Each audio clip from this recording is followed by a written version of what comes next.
All right, well, we're going to move away from that story to bring you another big headline today. The Supreme Court today said that it takes a grave view of white-collar crimes and therefore no bail can be granted to Jagan Mohan Reddy till the CBI files its final charge sheet. Just a day after the Apex Court criticized political influence on the CBI, the court said in the Jagan case it is satisfied with the CBI probe and does not believe that it's been politically motivated. Jagan Mohan Reddy will stay in jail for at least the next 4 months. The Supreme Court on Thursday rejected his bail petition but said the CBI should file its final charge sheet in 4 months, after which Jagan can apply for bail in the trial court. Industrialist Nimmagadda Prasad's bail plea was also rejected and Jagan's financial advisor Vijay Sai Reddy was told he must surrender by the 5th of June. The OSR camp had been very woeful after the top court's critical observations on the CBI in the Colgate scam. The setting up of a deadline for filing a final charge sheet may be some relief, but CBI says he can still seek more time.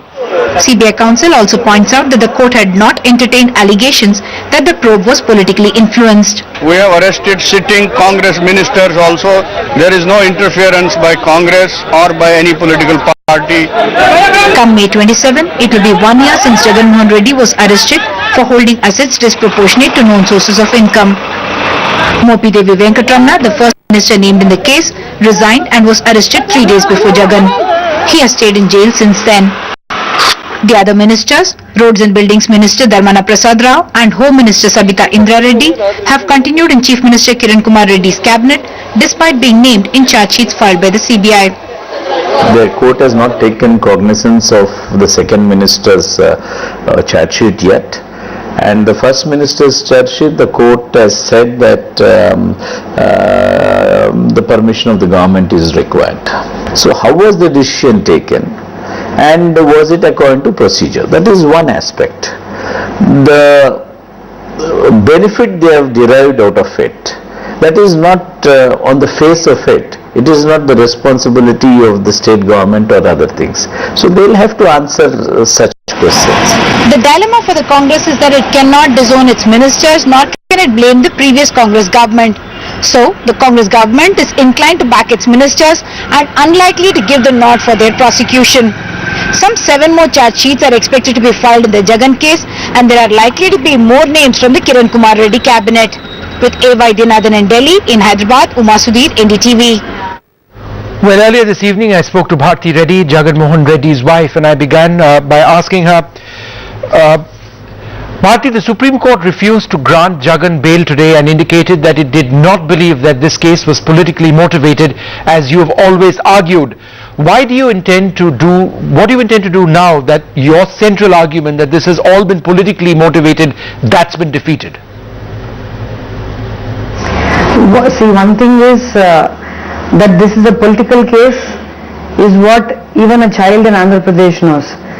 1 month after Jagan left the party, Congress party, as long as his father was alive, he was a very respectable man. As long as Jagan was in the Congress party, he was a very respectable man. 1 month after Jagan left the party, yes, a Congress MLA filed a PIL and that got taken up, that was taken up, and immediately 1 month after he filed that bill, he was made a minister. Not only that, recently we had the Union Minister of State for Railways, I think, Kotla. He also said Jagan will not get bail anytime soon. He will one day have to merge his party into the Congress.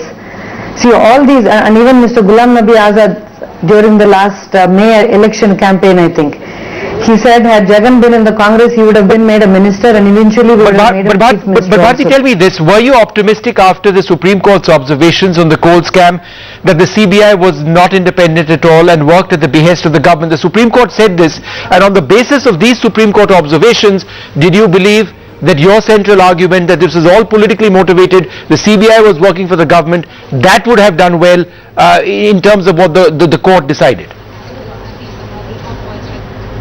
Not only myself, the whole state of Andhra Pradesh was optimistic. There are so many people who are disappointed today. If NDTV does just a half an hour of talking to people, you will see the kind of disappointment people are in today.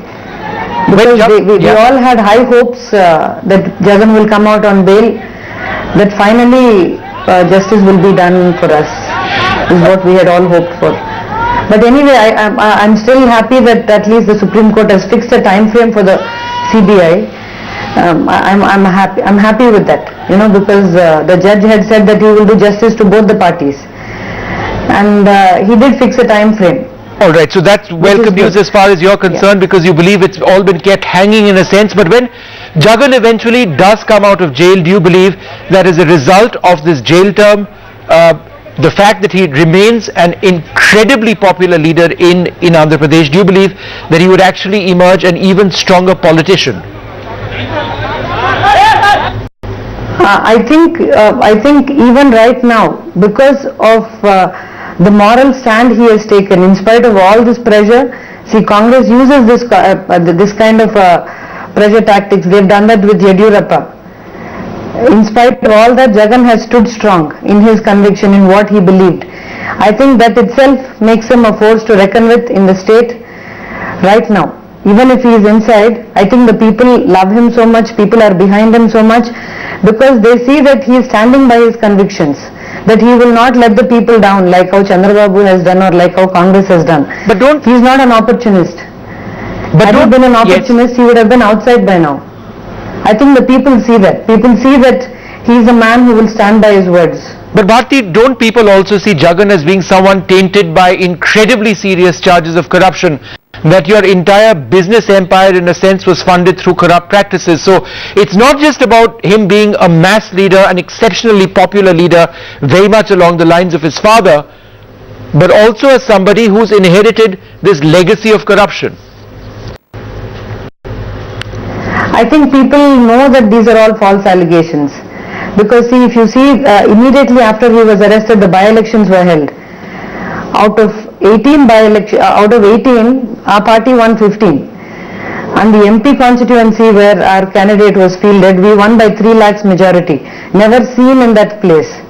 Never seen before in that place. So I think the people don't believe all these allegations. And finally, the verdict will come from the people, and that will be a slap on the face for the Congress, I think. Well, the verdict will also come from... And before I close, Vishnu, I just want to say one thing about the CBI. CBI, the investigation has been going on for 21 months now. In October, when we moved the Supreme Court for bail, CBI told the Supreme Court they need only 3 more months to complete the investigation. Now 8 months is over. Today they say they need another 4 to 6 months. And the court grants them that 4 months. And Mr. Ashok Ban, he just comes out immediately after hearing the judgment. He hears it in 5 minutes, he comes out and he says, after the 4 months we can go back for extension. This itself shows that there is no inclination in them to complete the so-called investigation, because there is no investigation. Alright, there is no investigation. Well, a court will judge that. Bharti, thank you so much for speaking to us and sharing that view. It is obviously a very difficult day for you. One way or the other, hopefully there will be justice. Moving on the last day of election campaign.